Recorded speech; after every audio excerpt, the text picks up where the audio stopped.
Assalamualaikum warahmatullahi wabarakatuh.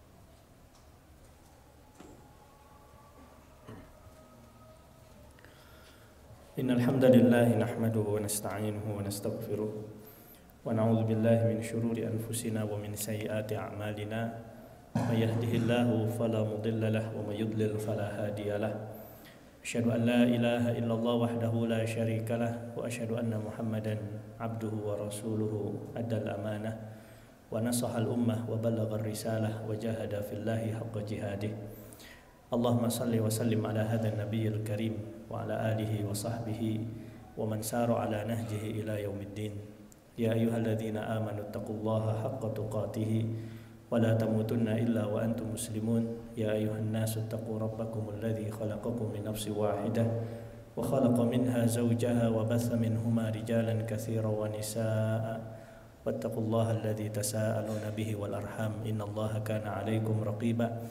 Ya ayyuhalladzina amanu taqullaha wa qulu qawlan sadida yuslih lakum a'malakum wa yaghfir lakum dhunubakum wa may yuti'illaha wa rasulahu faqad faza fawzan 'azima. Wa qala Allah tabaraka wa ta'ala a'udzu billahi minasyaitonir rajim. Bismillahirrahmanirrahim.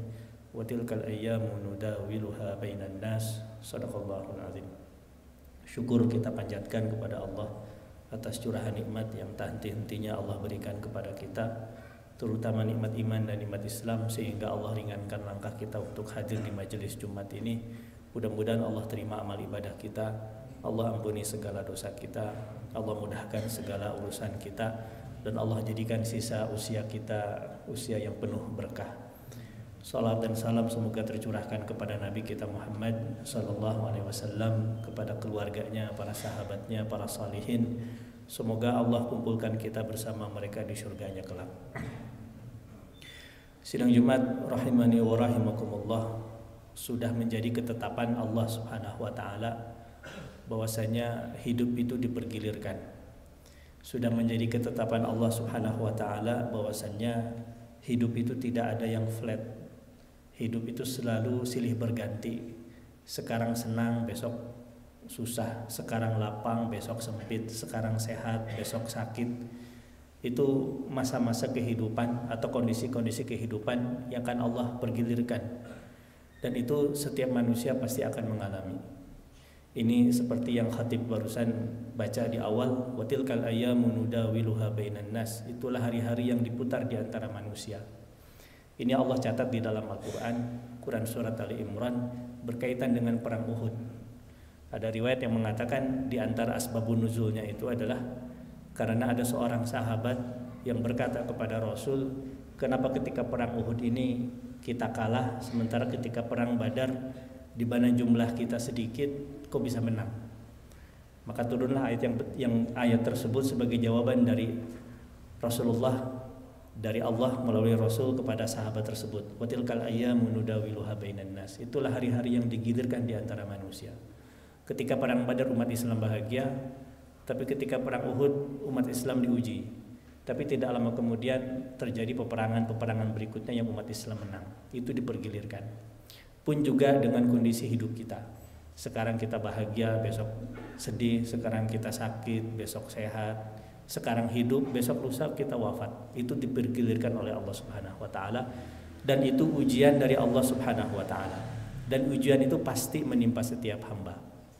Wala nabluwannakum bisyai'im minal khaufi wal ju'i wa naqsim minal amwal ila akhiril ayat. Sungguh kami akan menguji kalian dari lapar, kurang makanan, bahkan wafatnya keluarga kita.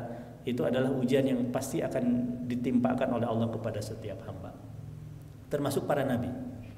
Bahkan ketika seorang sahabat bertanya kepada Rasul, ya Rasulullah, man asyadun nas balaan? Ya Rasulullah, siapa yang ujiannya paling berat di muka bumi ini? Nabi mengatakan kemudian, al-anbiya summal amsal fal amsal. Yang paling berat ujiannya itu adalah para nabi, kemudian diikuti dengan orang-orang yang keimanannya mendekati para nabi. Jadi semakin tinggi keimanan seseorang, maka ujiannya pun Allah akan beratkan bagi dia. Tapi ini bukti bagaimana Allah menguji dia, dan kalau dia lulus dari ujian tersebut, Allah jadikan hambanya sebagai hamba yang saleh dan insya Allah sebagai ahli surga. Maka jangan khawatir sekiranya kita condongkan hati kita dalam ketaatan, tapi kemudian di satu sisi Allah pun uji kita. Itu bentuk kasih sayang Allah kepada kita, asalkan kita beriman.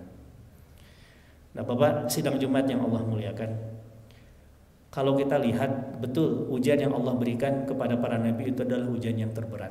Tapi kalau kita lihat di dalam Al-Quran, akhir daripada setiap ujian-ujian tersebut selalu ujungnya adalah kebahagiaan, atau setidaknya pujian dari Allah kepada para nabi tersebut.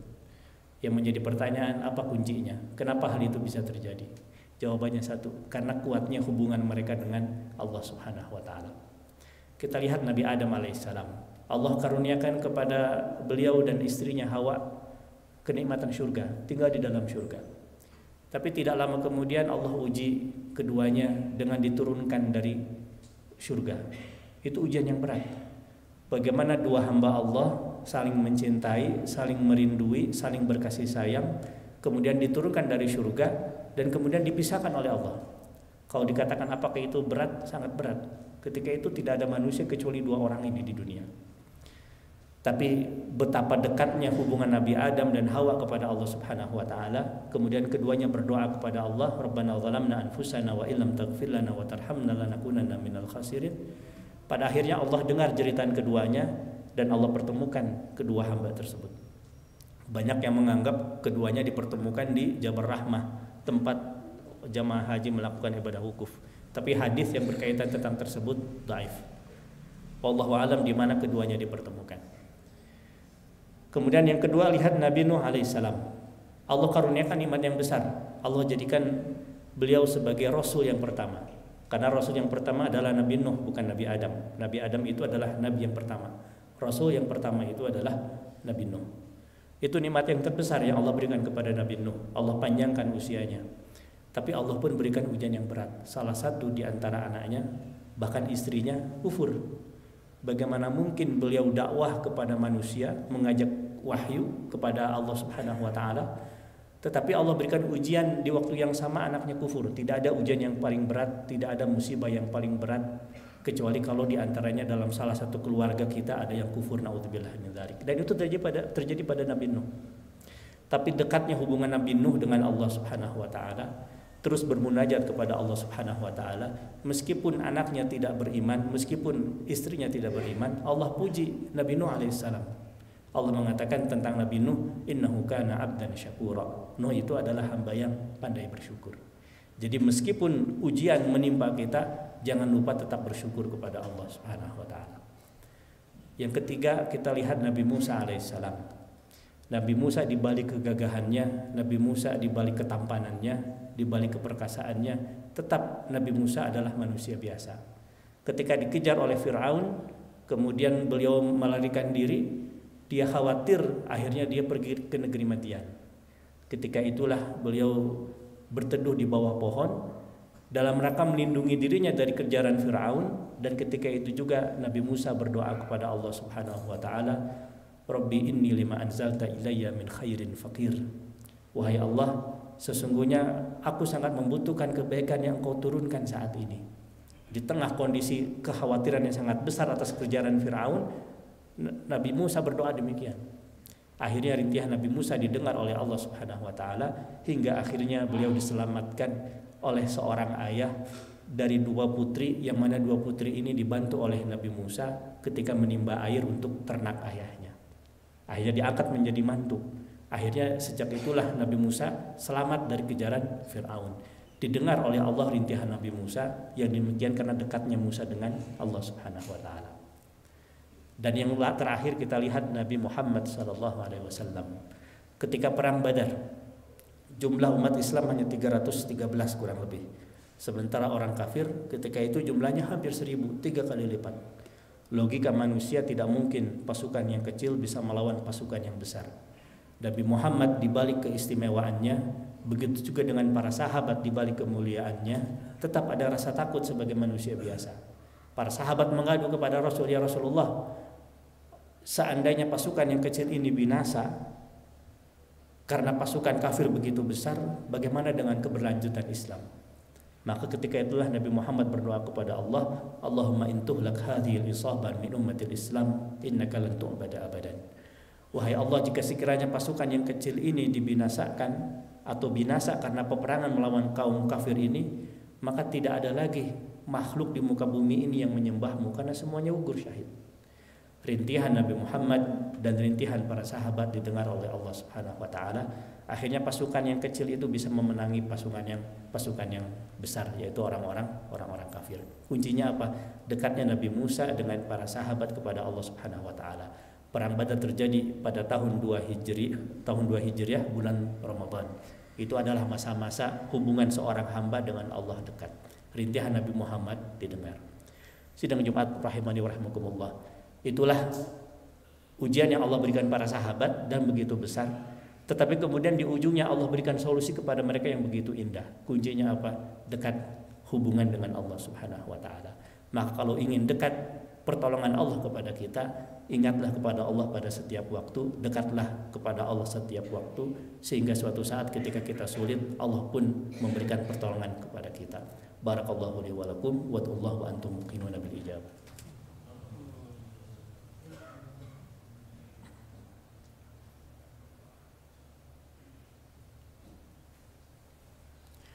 Alhamdulillahi wa kafa, wassalatu wassalamu ala rasulih alladhi istafa, al-mab'uts bil qur'ani hudan wa shifa. Asyhadu an la ilaha illallah wahdahu la syarikalah wa asyhadu anna Muhammadan abduhu wa rasuluhu alladzi la nabiyya ba'dah. Sidang Jumat rahimani wa rahimakumullah.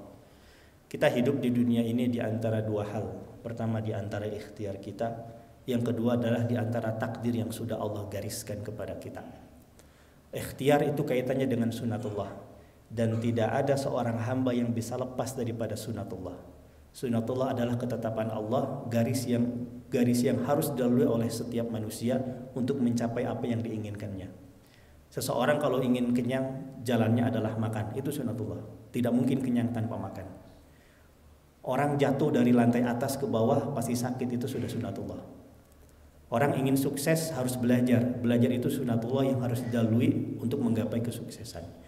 Allah ciptakan sunatullah dan setiap hamba terikat oleh sunatullah tersebut. Oleh sebab itu ketika kita ikhtiar, yang harus diperhatikan oleh kita itu adalah hukum sebab akibat atau sunatullah tersebut. Tapi ketika kita berdoa kepada Allah Subhanahu wa taala, Allah menciptakan sebab akibat, Allah menciptakan sunatullah, tapi Allah tidak terikat, zatnya tidak terikat dengan sunatullah yang Allah tetapkan. Oleh sebab itu kita lihat banyak doa-doa para nabi di dalam Al-Quran, yang ketika berdoa apa yang diharapkan atau ketika berita itu datang kepada nabi, itu secara logika tidak mungkin terjadi. Sebagai contoh misalnya, malaikat datang kepada Nabi Zakaria memberitakan bahwasanya Allah akan memberikan kepadanya anak. Apa kata Nabi Zakaria? Qala rabbi anna yakunu li ghulamun wa qad balaghani al-kibari wa imraati aqir. Wahai Allah, bagaimana mungkin aku punya anak sementara aku sudah tua, sementara istriku mandul. Ini logika manusia yang sedang berpikir dalam benak Nabi Zakaria. Artinya yang difikirkan oleh Nabi Zakaria itu adalah sunatullah, hukum sebab akibat. Tapi ingat, Allah tidak terikat oleh sebab akibat yang Allah buat, sehingga apa kata Allah? Qala rabbi anna yakuni li ghulamun wa qad balagha qala kadzalika Allahu yaf'alu ma yasha.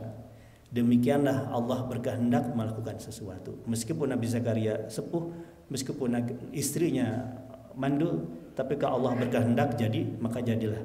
Nabi Zakaria akhirnya punya anak. Kemudian yang kedua, Maryam binti Imran tidak pernah disentuh oleh seorang pria, pun malaikat datang memberitakan akan memberikan anak. Apa kata Maryam? Qalat rabbi anna yakunu li waladun wa lam yamsasni bashar. Bagaimana mungkin aku punya anak sementara aku tidak pernah disentuh oleh pria? Apa kemudian dikatakan kepada Maryam? Qala kadzalika yakhluqu ma yasha idza qada amran fa innama yaqulu lahu kun fayakun. Demikianlah Allah berkehendak, apabila Dia berkehendak maka cukup katakan jadi, maka jadilah. Artinya Allah meskipun menciptakan sunatullah dan itu mengikat kepada hambanya, tapi sunatullah tersebut tidak mengikat Allah Subhanahu wa taala. Oleh sebab itu ketika kita berdoa, lupakan sebab akibat, lupakan sunatullah. Yang harus yakin itu adalah Allah Maha mengabulkan setiap apa yang kita panjatkan, asalkan adab dan kita dekat kepada Allah Subhanahu wa taala sebagaimana yang dilakukan oleh para nabi pada khutbah pertama kali. Oleh sebab itu sidang Jumat rahimakumullah, mari kita seimbangkan dalam menghadapi kehidupan ini antara ikhtiar dan tawakal dan berdoa kepada Allah Subhanahu wa taala. Ikhtiar itu adalah jalan yang harus kita lalui, sementara berdoa adalah kewajiban kita karena kita pun diikat oleh takdir Allah Subhanahu wa taala. Allahumma shalli ala Muhammad wa ala ali Muhammad hamdan na'imin hamdan syakirin hamdan yuafi ni'amahu wa yukafi'u mazidah. Ya Rabbana lakal hamdu kama yanbaghi li jalali wajhikal karim wa 'azimi sultanik. Allahumma ighfir lana wa li ikhwanina alladhina sabaquna bil iman wa la taj'al fi qulubina ghillan lil ladzina amanu rabbana innaka ra'ufur rahim. Allahumma ya syafiyal amrad ishfi mardana wa mardal muslimin. Allahumma ya syafiyal amrad ishfi mardana wa mardal muslimin. Allahumma la tada' lana fi maqamina hadha dhanban illa ghafarta wa la hamman illa farajta wa la daynan illa qadaita wa la aiban illa satarta wa la mayyitan illa rahimta wa la hajatan min hawaiji dunya wal akhirah. Allahumma ya muyassir kullal asir yassir umurana. Allahumma ya muyassir kullal asir yassir umurana. Allahumma atil a'marana ahsin a'malana. Rabbana atina fid dunya hasanah wa fil akhirati hasanah wa qina adzabannar. Subhana rabbika rabbil izzati amma yasifun wa salamun alal mursalin walhamdulillahi rabbil alamin. Inna Allah ya'murukum bil 'adli wal ihsan wa ita'i dzil qurba wa yanha 'anil fahsya'i wal munkari wal baghi ya'idzukum la'allakum tadhakkarun wa dzikrullahi akbar wallahu ya'lamu ma tasna'un. Aqimus shalah. Allahu akbar.